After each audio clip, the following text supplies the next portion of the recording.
मानव जी अस्सलाम वालेकुम दोस्तों, क्या हाल है। उम्मीद करता हूँ आप सब खैर खैरियत से होंगे। आज जिस टॉपिक पे हम बात करेंगे वो है इतलाम जिसे हम नाइट फॉल भी कहते हैं या आप वेट ड्रीम भी कह सकती हैं इसे। तो इतलाम, पहले तो मैं आपको ये बताता जाऊँ कि इतलाम कोई बीमारी नहीं है।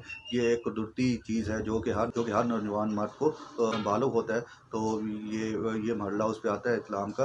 तो इसमें कोई घबराने की बात नहीं है। अक्सर लोग घबरा जाते हैं कि हमें इतलाम होता है, तो इतलाम कोई बीमारी नहीं है। और मज़ीद उन्हें लोग डरा देते हैं, जो नाम नहाद हकीम होते हैं वो डरा देते हैं कि इतलाम हो तो ये हो जाता है वो हो जाता है। तो दोस्तों कुछ भी नहीं होता। इतलाम एक कुदरती अमर है जो कि हर जो बालग मर्द है उसके साथ ये पजीर होता है। और अगर आपको महीने में 1 2 3 बार इतलाम हो जाए तो नॉर्मल सी चीज़ है। इसको ये कोई बीमारी या कोई इसमें परेशान होने की ज़रूरत नहीं है।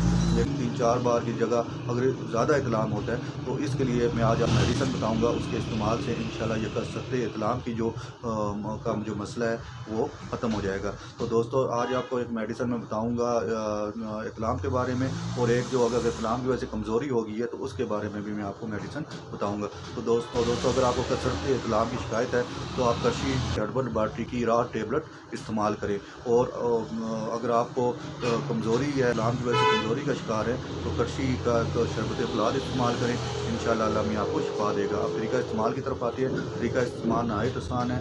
तो आपने टेबलेट रात 2 गोलियां सुबह 2 शाम को लेनी है, और शरबत फुलाद भी 2 चम्मच सुबह 2 शाम खाने के बाद लेनी है। ये दोस्तों आप तकरीबन 10 दिन इस्तेमाल करें तो इंशाल्लाह